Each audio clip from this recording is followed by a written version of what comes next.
You don't care. I'm single and sexy. Why should I care? When I tell people I edit and film in the same day.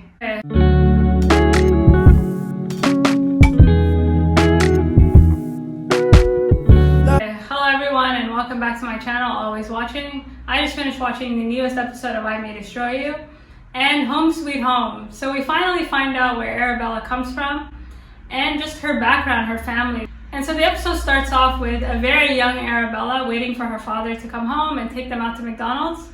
And this for me was very authentic as someone who comes from an African background. Just the house, the way everything's set up. I mean, this is very ripped from the headlines. And of course, Arabella, we find out a lot more about her character, specifically why she sees things the way she does. And unlike Terry, she's an optimist. She likes to give people the benefit of the doubt. She'll take one small thing and pretty much use it as an excuse to overlook everything else. And she's been doing this ever since she's a kid. So her dad, pretty much lying to her, comes home and he doesn't take her out to McDonald's, but he does kind of bring her some takeout, and you see this small kid gorging on fries, and you know, Arabella has a funny way of suppressing things, and we've seen that throughout. And this started early on in her childhood. So, and honestly, I remember when McDonald's used to mean something. McDonald's, now we know with the myriad of documentaries, but it has a lot of sentimental value. And so once that flashback is over, we cut away to the episode and a picture of Simon's jacket in a trash bag. And so the whole point of this episode is truth and reconciliation. And this path starts out with Simon and the truth. So Arabella finally finds out who left her at the club, what happened on the night of. And we get an update on Simon. And this update pretty much, Arabella has a fork in the road. She can either forgive and forget, or she can kind of retreat and go back to this really bad place. But at this point, so much hurt and so much pain has come through. And this episode also gave me a newfound meaning into the show, I May Destroy You. I think the you is not just the individual that's harmed. It's also the community itself. So yes, Arabella was the one who was assaulted, but her friends have been supporting her for over a year. And now you'll see the devastation in her family and why a lot of people don't tell their families about these things, especially if you come from an African family. They do so much to protect you and look after you and to kind of burden them with this type of information, even though of course they want to know. It's just earth-shattering. And we find out that Simon, so let's just start off with Simon and what triggers this whole journey. So Simon, he has no girlfriend, he has no job, and we're to believe that he's living with his mother. And I think the decision to give Simon back the jacket was, Arabella did this decision on her own, because I don't even think Simon knew that, Simon was not informed of this conversation, because he kind of outs Terry by saying, it was her who told me that it was okay to leave you, assuming that Terry had told him. So Simon clearly has some type of loyalty to Terry, but whatever the case, there's really nothing to suggest that he would have come clean unless he thought it was okay.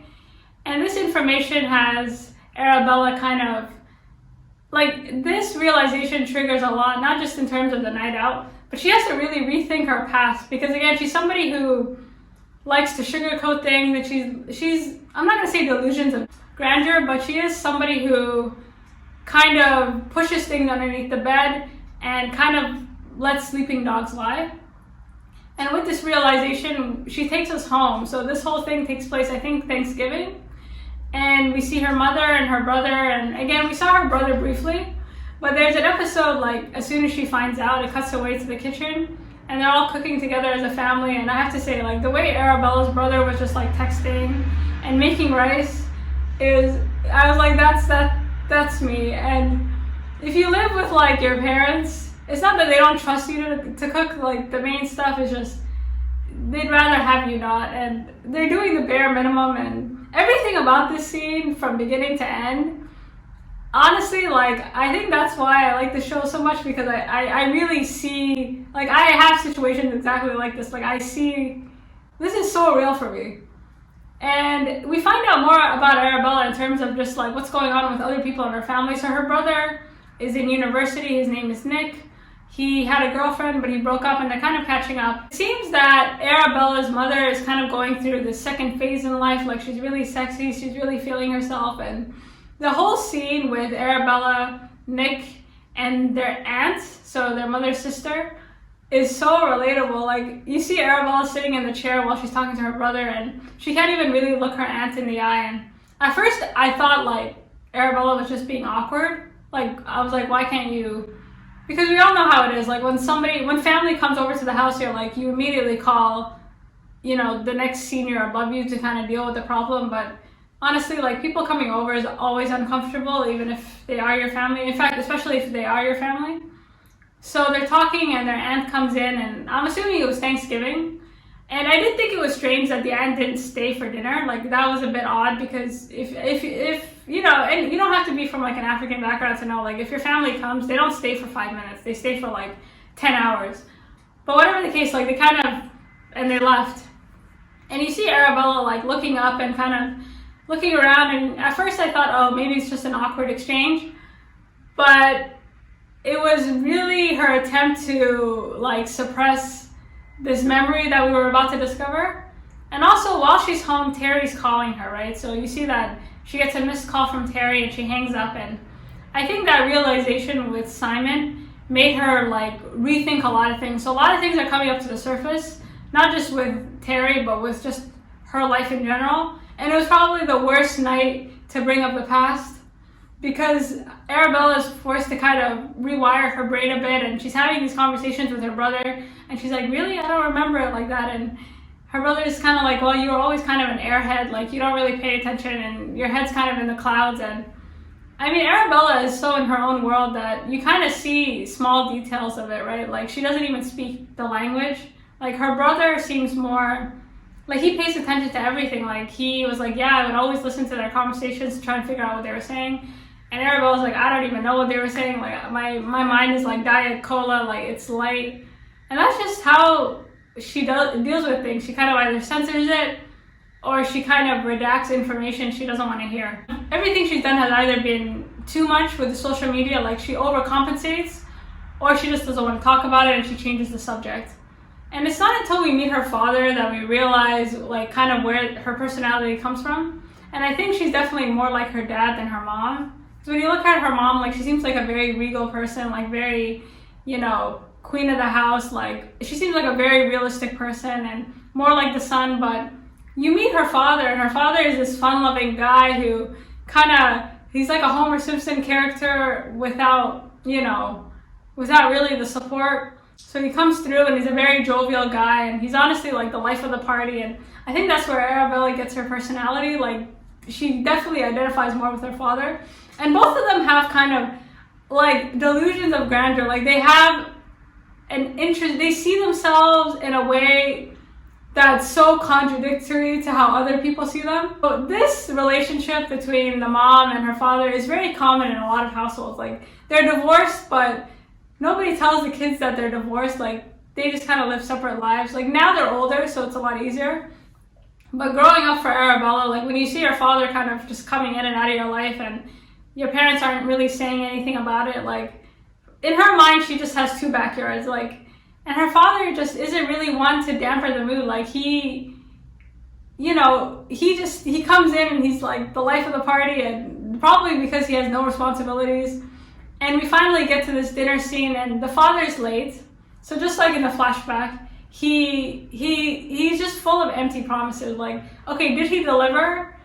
Barely. Like, this guy delivers the bare minimum. Like, he shows up and the work is done, right? Like, the table is set, everybody's dressed. This dude isn't even really in his Sunday best. Like, he just kind of shows up in his everyday clothes. You know, the son is wearing a button up, like, the mom is wearing a nice dress. Like, he is the definition of, like, an absentee father. Like, I don't know if he was a deadbeat, but he was definitely an absentee father. And of course, the first thing he does when he sits down is he rips everybody apart. He goes in on his son Nick, which is Arabella's brother, saying, you know, at your age, I didn't have muscles, I had a house. And he's just kind of like cracking jokes left and right, like saying, I can't believe this, like, why did the worst things happen to me? and he sees ex-father. Everybody's just kind of looking at him like, really? The moment that kind of forces Arabella to sort of confess to her family and really just kind of accept where she's at that moment is when her father starts telling a tale from their past, specifically a time in which his house and his car was completely robbed. So in this flashback, you see a young Terry and a young Arabella calling her father, and they go over to Arabella's father's place. And Terry, I think the reason they're such good friends is that Arabella is such an optimist and Terry is such a pessimist. Like, they're totally opposite of the spectrum. And you can see, I don't know if it's like cognitive dissonance, but whenever Arabella hears something she doesn't like, she kind of like either makes a joke or she does something, which I think comes from her dad. Anyways, they're going over to Arabella's dad's place, and Terry asks, like, it's so cool that you have 2 yards, like, it must be really awesome, like, the benefits of having divorced parents. And Arabella's like, no, my parents aren't divorced, like, I just come here whenever I can. And there's just so many red flags. The first thing is, if you're going over to your father's house or your mother's house, you should have a key to the house. So Terry kind of points that out. She's like, why doesn't your father give you a key to his house? And Arabella's like, well, he's getting around to it. Like, he'll get around to it when he does. And she's like, okay. Terry asks, well, are they divorced? Are they together? And Arabella kind of completely deflects by telling a joke, because she just either doesn't want to answer the question or she doesn't really want to be present and maybe accept the oddity of the situation. Whatever the case, she doesn't have a key to this house. She gets into her father's house by breaking in through the window. And if you look at the scene, you'll notice that as Arabella is breaking into her father's house, which is so mind-blowing to me, you'll see like a blue car in the background. And this blue car has 4 guys in it. And it's this car with these men that end up robbing the house later. And so Arabella breaks into her father's house, and I think she was gonna go grab some shoes, or they were gonna hang out there. And as she's kind of going upstairs, she sees her aunt. And her father had been having like an affair with her aunt. And her aunt is briefly introduced to us as someone who, she's kind of that friend that's like, oh, you should leave him. He's really scumbaggy, and then they turn around and stab you in the back. And Arabella is completely shocked. She kind of goes in the room, she sees the panties, and she kind of confirms the worst, and she runs out of there. So Arabella breaks into her house, and then she breaks out of her house. And as Terry and Arabella are walking, Terry's kind of like, what happened? Like, what? And Arabella's like, I don't want to talk about it, I'm done. Like, she kind of completely blocked out that memory. And she like blocked it out to the point where I don't think she genuinely remembered what had happened. And this is kind of clear. So if you kind of look at that scene, you'll see that same blue car, this time parked. And it is these kind of 4 men that again end up breaking into this house and like robbing everything. And at first you think like, how did Arabella not remember this? And it's pretty clear why, because as you're listening to her father retell the tale, just the details are completely off. For example, in Arabella's mind, he drove a Mercedes, and her father's like, no, it was a Toyota. And just, you know, it's clear that she holds her father to like a very high esteem, and she really thinks he's like a great man, like he's somebody with like a lot of means, and he's just like, girl, where are you getting these stories? Like, if you're gonna tell a story, tell it right. Like, you broke into the house, and whoever these guys are, they followed you or they saw you and they broke in. And she kind of like, all she remembers is this flashback of seeing her aunt, and her mind is racing, and she's kind of looking around at everyone, and her dad is like laughing, calling her like a tyrant. And she's trying so hard to repress it again, but with the information about Simon and everything, like she can't really, this repressing technique that she's been kind of like building on with jokes and everything else, like at this point, it's reached a stop. Like, she has no failsafe. And it gets so bad that she has to excuse herself and go into her room.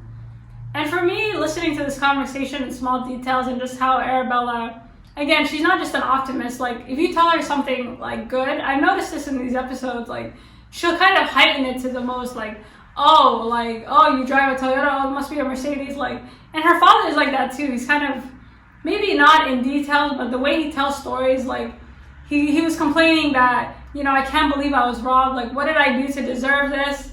And he was cheating on his wife, like, and you're like kind of an absentee father. Like, he really the way he was talking, if you didn't know anything about him, he's a very likable guy, you know, he's a very convincing guy, and the way you tell a story is super important, and he's just so like energetic and happy, and you're like, yeah, I believe you, like, and Arabella's the same way, but then you step back and you're like, wait a minute. So she's forced to leave the table, and she goes into her room, and her mother comes after her, and again, like, her dad doesn't even pick up the fact, he doesn't even check in on her. It's her mom that has to go do the work, and again, mothers, they do all the work, right? And it's the whole thing. So her mom comes in and she sits next to her and she's like, are you okay? And I think we haven't seen the mom, but there is some type of sense that not everything is okay with her daughter. And unlike, like, if you're listening to this conversation, like, Arabella moved out when she was quite young, which is quite unusual. Like, to move out, for a lot of families, not a lot of families, I'm generalizing in terms of African families, but for you to move out unmarried and without like, this is very, like, freeing. And I think her mom, just looking at her personality, she seems like very skeptical, but she's kind of always let her daughter kind of move and grow, and that could have been, you know, a lot of encouragement from the father saying, yeah, you should move out, like, you should do this and that, and because of course he's not really responsible, like, he's not the one who has to pick people up when they fall. And so the mom is kind of like, well, what happened? Like, is everything okay? And I'm single and sexy. And again, the mom is going through a resurgence. Like, she's taking care of her kids, and now she wants to, you know, she wants to live her life. She wants to be like Mrs. Knowles. Like, she wants to live, and Arabella can't really hide it any longer. And she finally tells her mother what happened that night at Ego Death Bar. And this is hard because, of course, like, as a parent, you want to know, but you're looking at your mom and she's kind of reliving her best life, and automatically, like, you kind of put them in this space where, like, what could I have done wrong? Like, what, like, it's such a big thing for them to let you move around like this. And she finally tells her mom, and her mom is just devastated. And the way this scene is shot, so Arabella tells her mom, and then we cut away into the future, and you see Terry and Arabella back at Ego Death Bar. Again, like, she's been going to this bar every night, and we don't know why, like, maybe it's a spot, and they've been sitting outside, like, they haven't actually gone into the bar, despite it being freezing outside. And Terry's telling Arabella about her audition, and Arabella kind of brings up the fact that she talked to Simon, and you can see Terry's face just drop, and Arabella just kind of thanks her for being a good friend. And I think if Arabella had found out earlier what Terry had done, then she probably wouldn't have forgiven her, but at this point, there's been so much hurt and so much pain and, like, so much frustration. And you can say whatever you want about Terry, but she's really been there for her. And Arabella just doesn't have the energy she just doesn't have the room in her mind to reorder things and make Terry seem, like, even at her worst, the good outweighs the bad with Terry. And I think Arabella's just exhausted, like, just, that scene was like an exhale. Like, you literally see Terry's elbows or shoulders just drop down because she knew this day would come. She just didn't know, like, when this day would come. And it came. So, and this conversation takes place at the Ego Death Bar, and she's been revisiting this place since Halloween. And when you think about the theme of this episode, like, the past is the past, she really just has to make a compromise here. Like, you can't, if she doesn't forgive her and then she keeps going back, she's going to be stuck in a permanent sort of time loop. And for me, this is the first time, like, when you contrast where she tells Terry about, like, now I know what happened on the night of, this for me is like an indication that she's slowly but surely accepting her new reality. And as soon as she tells her, we cut back to the final scene, which is Arabella and her mother coming back to the table, and now they kind of have this dark family secret. And the whole vibe changed. Like, Arabella is no longer trying to mimic her father's, like, energy, and her mom, like, her face, the devastation on her mom's face, and the punchline of the century. Like, her dad kind of looks at her and says, well, is anything wrong? And Arabella kind of looks at him like, do you want more food? Basically saying, like, you care? Like, do you really care? And this switch is interesting because earlier in the episode, like, we find out something small about Terry, that she doesn't really have the best relationship with her father. She was saying how he only came around at Christmas, and he would sit down, and he was kind of like Arabella's father, and he would eat daddy-sized portions of plates and just leave. And Arabella kind of takes on that kind of mentality where it's like, okay, eat your food and get out. And she kind of kisses him, but she's no longer, like, the vibe is different. And the last shot is of Arabella's mother, and you could see she's just trying to hold in the tears, and she's trying to keep it down, and the episode ends. And when you come from a family like Arabella's, like, community is very important. I think the biggest misconception about assault or rape or like incidences like this is that they only affect the individual. And it's so funny because people always say, you know, we focus on the individual a lot, and we focus on people finding their best selves and really kind of making their own way. But when something bad happens, now you want community support. Like, now you want people to help you. Like, you don't deal with things by yourself. You deal with people. Like, if something bad happens to you, you need a group. Like, you cannot deal with things in isolation. Like, that's how people become suicidal. So the fact that she saw her mother as the last resort, like, she could not tell. She told everybody else, the police, her friends, the internet, but not her mom. And the reason I think she didn't tell her mom is, I think as a society, we kind of praise individuality and people who kind of make it on their own. And Arabella has been living her own adventures, and she kind of lives her own life, and she does her own thing. And of course, when something bad happens to you, you can't live your life and you can't do your own thing, and you need community support, right? And it's sad that this is more a reflection of, like, the times we live in today, that for you to kind of go back, or the people that you're most scared of is your family, is more, it's in your head, right? Because it is devastating. And honestly, for me, like, I can see that, like, telling your family this is, you just feel like you're made to feel a failure, like, in your own mind, like, this is the ultimate failure. Like, you cannot let bad things happen to you. Like, the cost of individuality is like, well, if something bad happens to you, well, that's your fault. Like, that's just how the mindset is.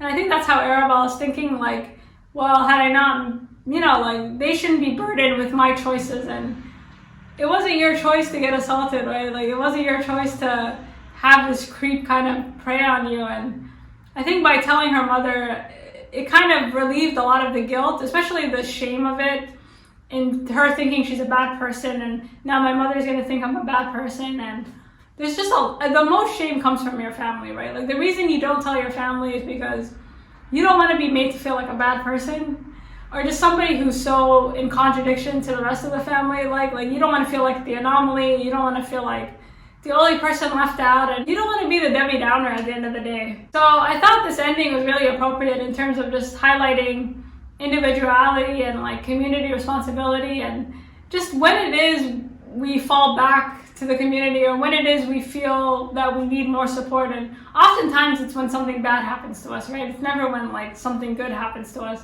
And that's something to think about. And now off to Kwame. I mean, Kwame, I don't know what to say about him. Like, I liked your cooking, so I made you a mojito. Like, I don't know who this man is, but he needs to come find me.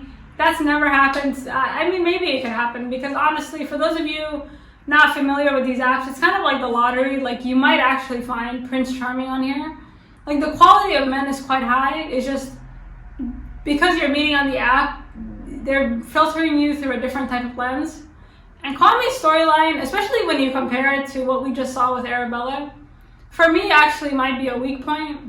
And I don't know if it's purposely weak or just weak.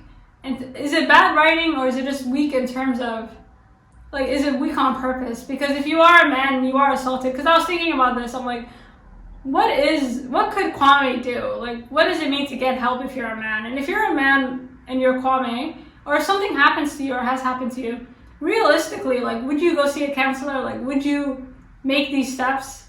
And I have to think no. So what the solution for Kwame is, like, just for men who have been victimized, there is no solution, I feel like. I don't know, like, I'd have to do more research into male victimhood and vulnerability, but a lot of the texts are geared towards women, right? They're not really geared towards men.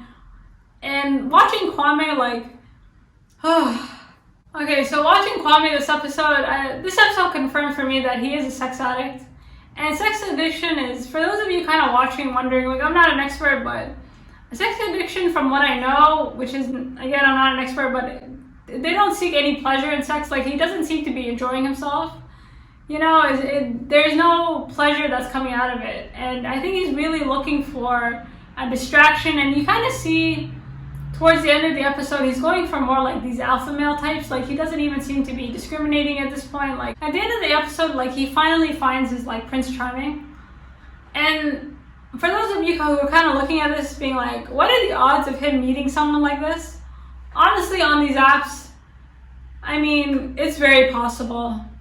And he kind of goes, so he's kind of hooking up with people left and right, and there's nothing discriminate about them. Like, he's not talking to them, he's not getting to know them. Like, it's just, you want to hook up, you have time, they hook up, and they leave. And the way the shot is just, you see Kwame in the same position, but his partners keep changing. And it's not until he gets to this like unicorn that you kind of realize why he's doing what he's doing, even though we kind of know why. He finds his unicorn on this app, and he kind of goes over to this guy's place, and he's expecting to hook up again.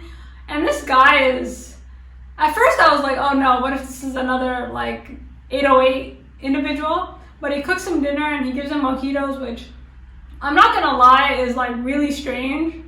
And then he kind of makes the point of saying, well, why is it strange that I cooked you a meal, but not strange that we would hook up in the next 30 seconds?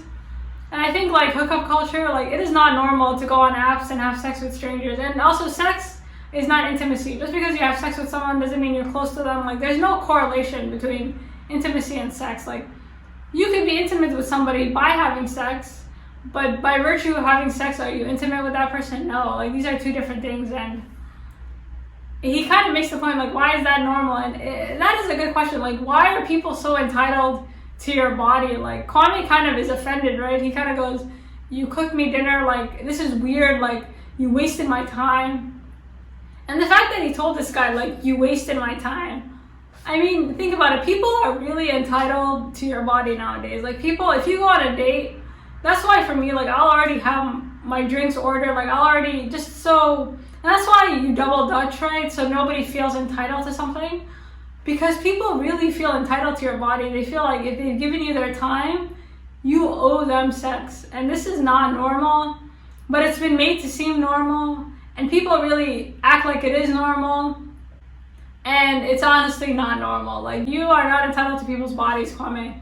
And he's about to leave. He's like, okay, well, get me out of here. And again, Kwame is trying to act like he's this misogynistic, like, you know, sex fiend who just is a man's man, but he's really just not that guy. And this young man is kind of giving him the opportunity to kind of shed the mask a bit. And this guy, I don't know like where he came from, but his whole vibe, his whole energy was just like the most chill thing. He was just like this throughout, and he kind of looks at Kwame and he says, what do you want? And Kwame says, a hug. And he hugs him, and honestly, a hug can have way more intimacy than sex ever will. And that's what Kwame wants, right? He wants to hug somebody, and he wants to feel safe. And the last time he was in this situation, somebody kind of assaulted him. So the fact that he, this guy wasn't a creep and he wasn't doing anything to hurt him, I think really startled Kwame. I think the fact that, first of all, the fact that he asked for a hug was progress. The fact that he got it was also progress.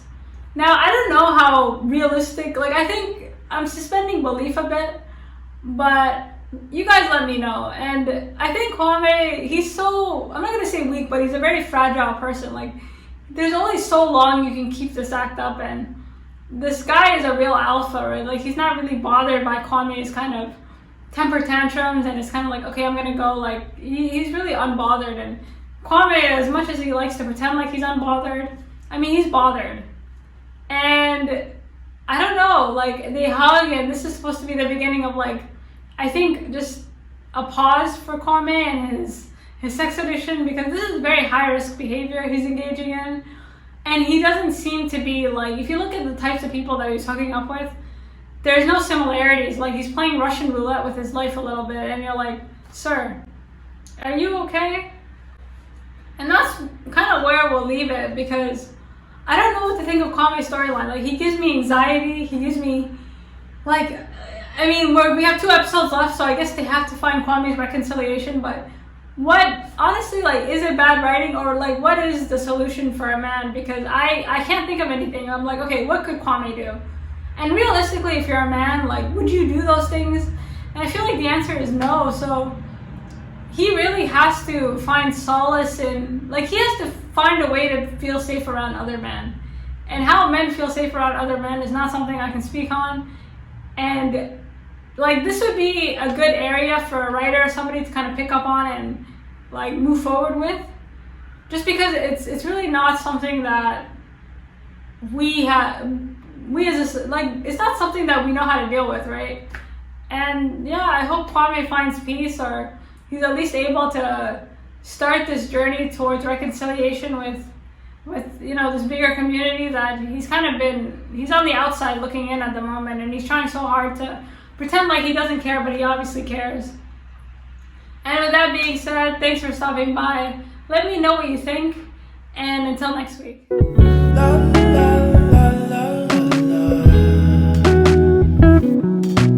Let her know, I gotta let her know that she my white horse, she my medical, she like my baby.